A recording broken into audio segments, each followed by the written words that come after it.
Donc c'est ça, aujourd'hui, le titre du passage est « Le sang qu'on ne peut effacer ». Donc il y a quelque chose d'assez étrange dans ce que nous allons lire là dans peu de temps. Donc Judas ne veut plus de l'argent. Les prêtres ne veulent plus de l'argent. Et bientôt, Pilate ne voudra plus non plus être responsable de la condamnation. Il va chercher à se laver les mains. Donc chacun cherche à prendre des distances avec ce qui vient de se produire. Judas rapporte les 30 pièces comme si rendre l'argent pouvait annuler sa trahison. Et les prêtres refusent de déposer cet argent dans le trésor, comme si le déplacer pouvait diminuer leur responsabilité. Donc tout le monde veut avoir les mains propres dans cette histoire. Mais personne ne va se demander comment un pécheur peut-il être pardonné. Il cherche une manière de faire disparaître le problème. Pourtant, la culpabilité ne disparaît pas simplement parce qu'on le déplace. On peut rendre l'argent, on peut acheter un champ, mais on ne peut pas effacer le sang innocent. Et en plus, ils essayent de l'éloigner, parce que ce sang, il va revenir. Il est d'abord le sang innocent.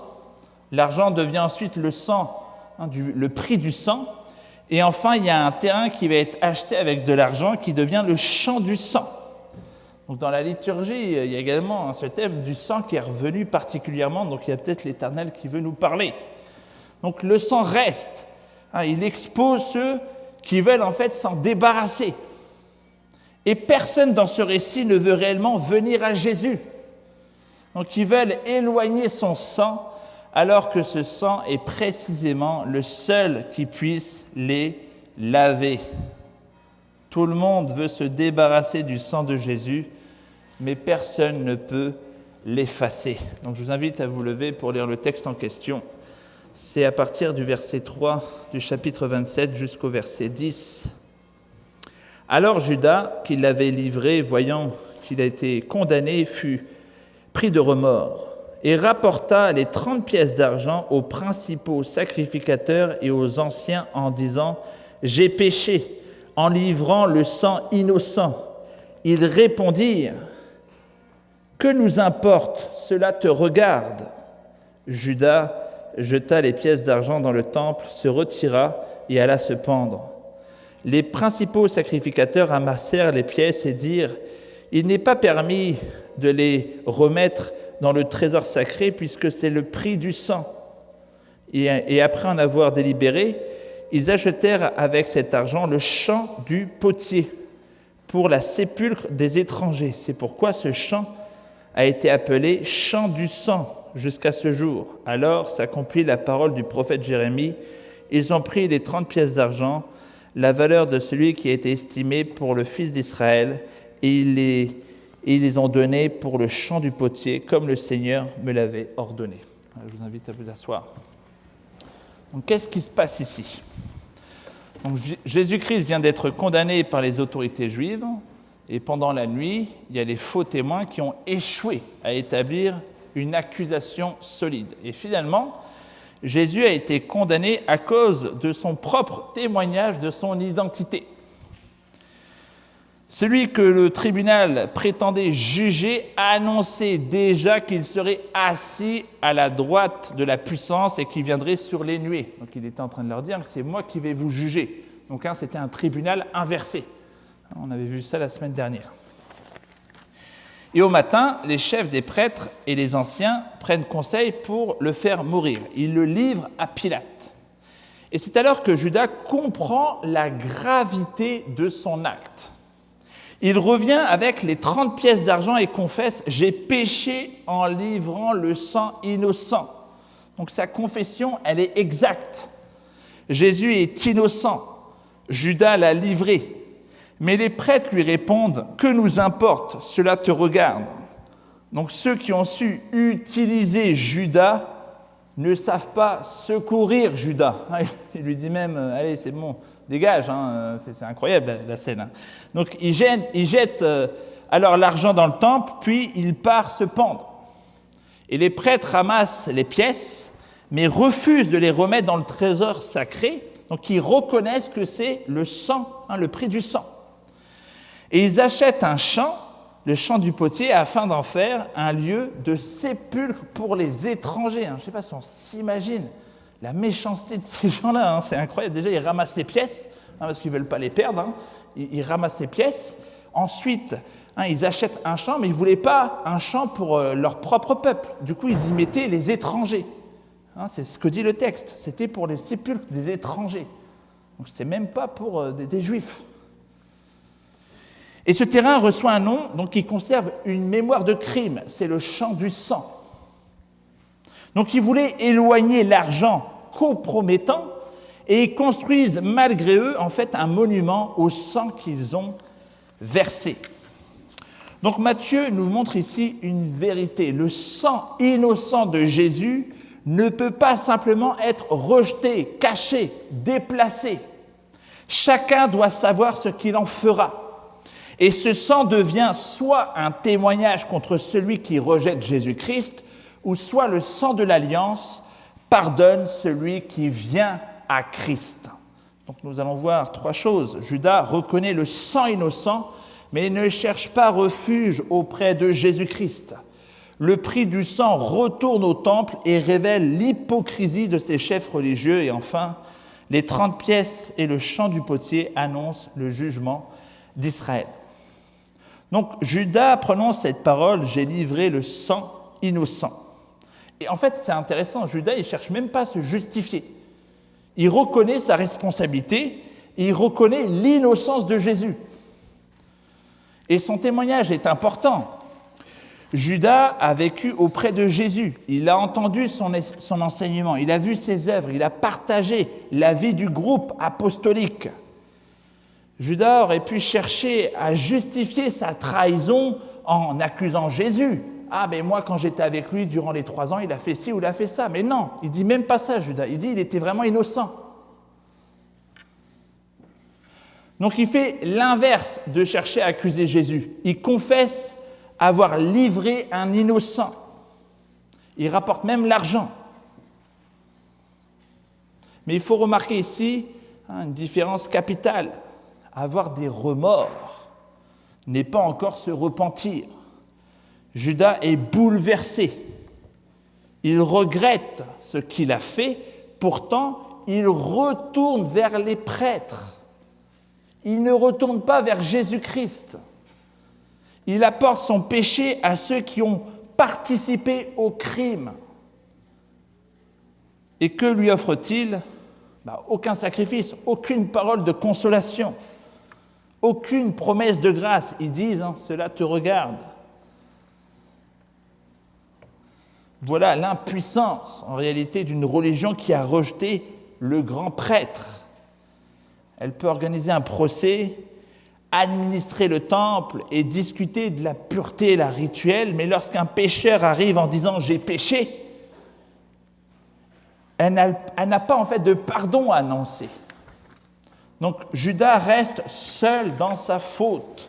Il jette l'argent, puis il tente en fait désespérément de régler cela lui-même. En fait, il veut régler sa propre dette. Il ne peut pas. Et même sa mort ne peut pas réparer son crime. Son sang ne peut pas racheter le sang innocent qu'il a livré. Alors qu'est-ce que cela veut dire pour nous ? On peut reconnaître son péché sans encore courir vers le pardon. Le remords dit quelque chose. Le remords ne dit pas rien. Il dit « je ne supporte plus ce que j'ai fait ». Mais la repentance, elle dit « je vais vers Jésus-Christ avec ce que j'ai fait ». Donc, le remords peut nous enfermer dans notre honte. Mais la repentance nous fait sortir de nous-mêmes pour chercher refuge dans le sang innocent, en Jésus-Christ. Donc si tu regrettes ton péché, tu fais très bien. Mais il ne faut pas s'arrêter là. Où vas-tu avec ton péché ?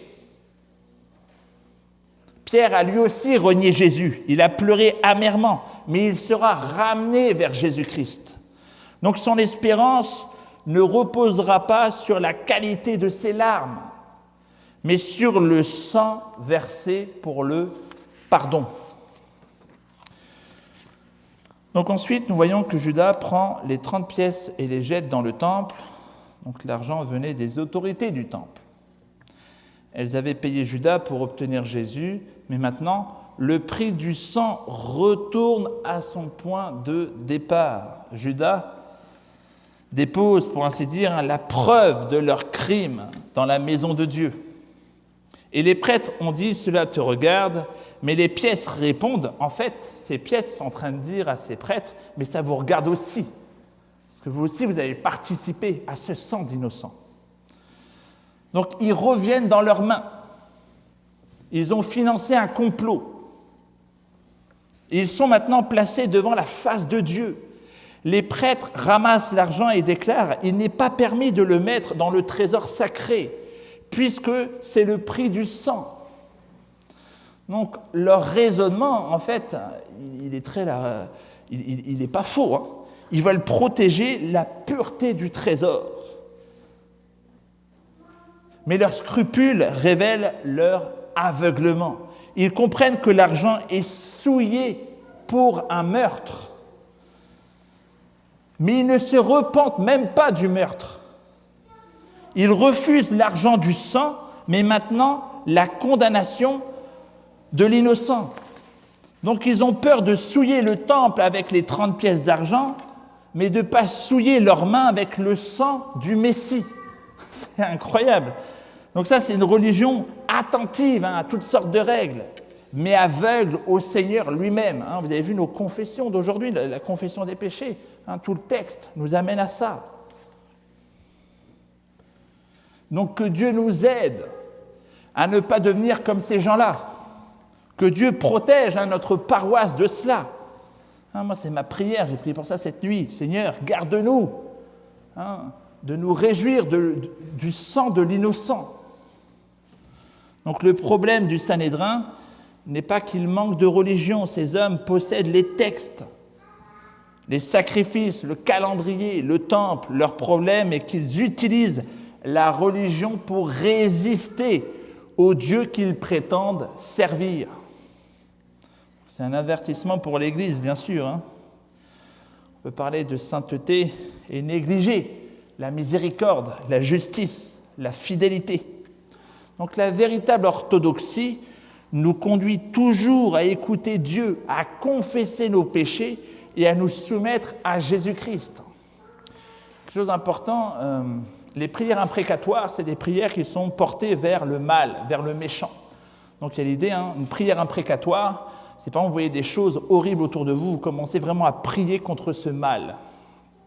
Et quelque chose que fait David dans le psaume 139, c'est que à la fin du psaume, il sonde son propre cœur. Il y avait une prière imprécatoire contre les méchants, mais c'est très important, si vous êtes amené à faire des prières imprécatoires, de sonder votre cœur, pour pas que le mal qui est à l'extérieur de nous soit en réalité en même temps en nous. Vous voyez ce que je veux dire?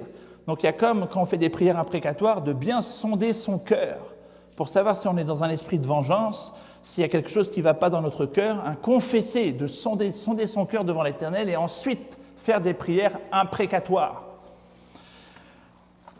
Donc, les prêtres demandent où on va mettre cet argent, mais ils ne se demandent jamais dans le texte qu'avons-nous fait au juste. C'est ça qu'il faut comprendre. Donc enfin, on arrive au troisième point. Donc les 30 pièces annoncent le jugement d'Israël. Donc Matthieu dit ensuite, « Alors s'accomplit ce qui avait été annoncé par Jérémie le prophète. » La citation, ici, elle ressemble directement à Zacharie 11. Si vous avez du temps, vous pouvez lire Zacharie 11 cette semaine. Donc on y retrouve les 30 pièces d'argent, la maison de l'Éternel et le potier. Donc pourquoi Matthieu, il mentionne Jérémie et pas Zacharie? Parce qu'il rassemble plusieurs scènes politiques qui éclairent ensemble la passion, le fait que Christ va mourir à la croix. Donc Zacharie 11 parle d'un berger qui est rejeté. Donc, dans Zacharie 11, Dieu dénonce les mauvais bergers d'Israël. ils exploitent le troupeau au lieu de le protéger. Le prophète reçoit la mission de prendre soin des brebis destinées à la destruction. Mais son ministère est rejeté et il demande alors son salaire. On lui pèse 30 pièces d'argent, somme qui exprime ici le mépris du peuple envers le berger donné par Dieu. Donc le Seigneur ordonne que cet argent soit jeté dans sa maison pour le potier. Je ne sais pas si vous avez suivi, mais en gros, là, le rejet du berger annonce ensuite la rupture et un jugement.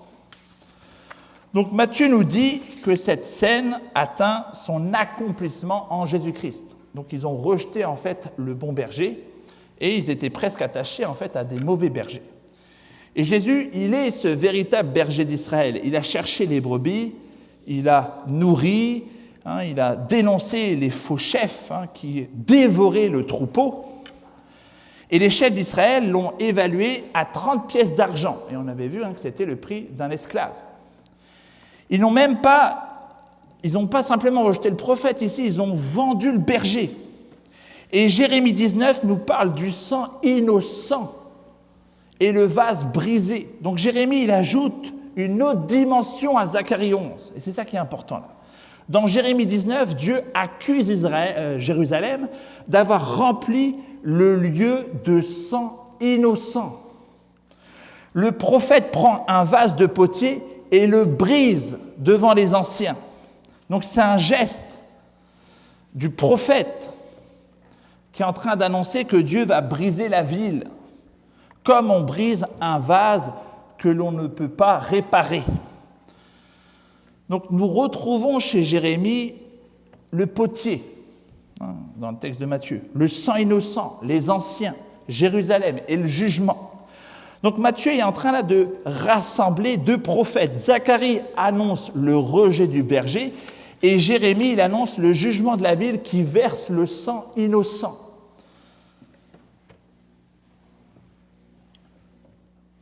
Donc Matthieu 27, il y a comme les deux histoires à la fois. Il y a le berger qui est vendu, il y a les 30 pièces qui sont jetées dans le temple, il y a le sang qui est versé, il y a le champ du potier qui est acheté, et Jérusalem marche vers son jugement. Donc ici, il y a une annonce prophétique. Israël traite maintenant le Messie comme ses pères ont traité les prophètes. Mais cette fois, celui qu'il rejette, c'est le Fils, c'est le berger véritable, c'est le Seigneur du temple. Donc ici, en fait, on est en train de voir qu'il y a deux temples qui sont en train de tomber. Matthieu 27 raconte la destruction de deux temples. Le premier, c'est le corps de Jésus. On l'arrête, on le lie, on le frappe, on le crucifie. Les hommes détruisent le temple véritable, mais le troisième jour, il va être relevé. Le second est le temple de Jérusalem.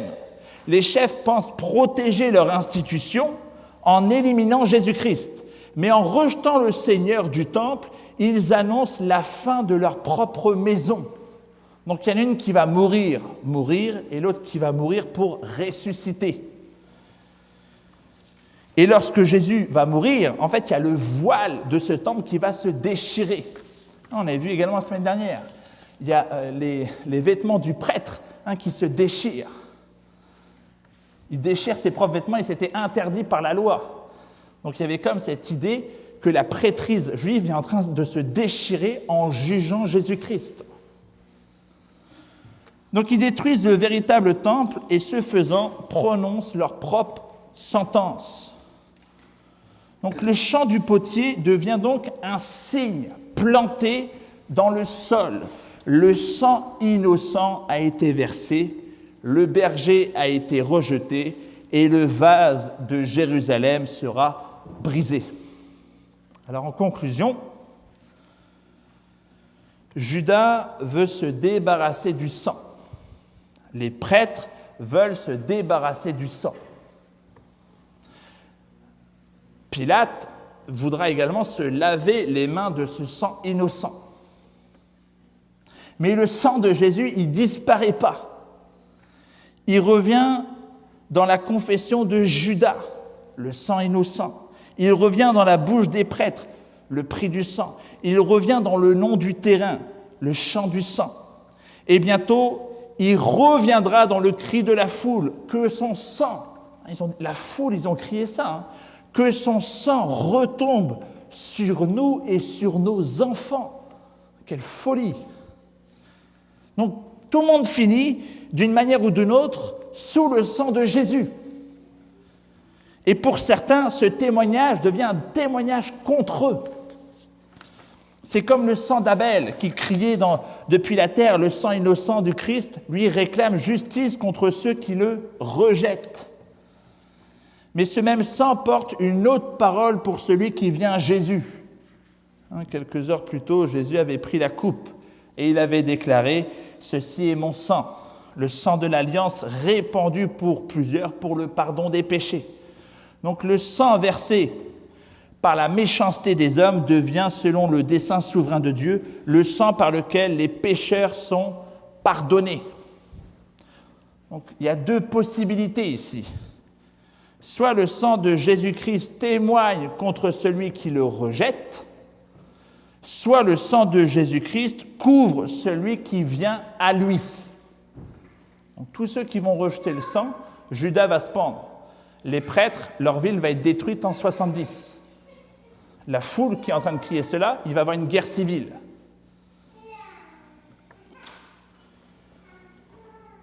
Et le sang de Jésus parle mieux que celui d'Abel. Il annonce qu'en Christ, la justice, elle a été satisfaite et que le pardon est offert. Donc regardez encore les mains de cette scène. Les mains de Judas jettent les pièces. Les mains des prêtres déplacent l'argent. Et les mains de Jésus seront étendues sur la croix. Et c'est tout l'ironie de l'Évangile. Tous essayent de laver leurs propres mains, mais seules les mains percées de Jésus peuvent réellement laver les pécheurs. Ne faisons donc pas comme Judas. N'essayons pas de payer nos dettes par notre propre sang. En fait, tu vas te pendre et tu n'auras même pas, en plus, tu ne seras même pas sauvé. Ne faisons pas comme les prêtres. N'essayons pas, en fait, de déplacer notre responsabilité, notre culpabilité. Mais venons à Jésus-Christ. Le sang que les hommes veulent effacer est précisément le seul sang qui puisse nous purifier. Alors, ça va être la dernière phrase. Est-ce que ce sang témoigne contre vous ou est-ce qu'il lave vos péchés? Prions. Éternel, effectivement, nous voyons dans ce texte le sang revenir beaucoup de fois. Et soit ce sang est un témoignage de rejet, ou alors il est un témoignage de quelqu'un qui trouve son refuge dans ce sang.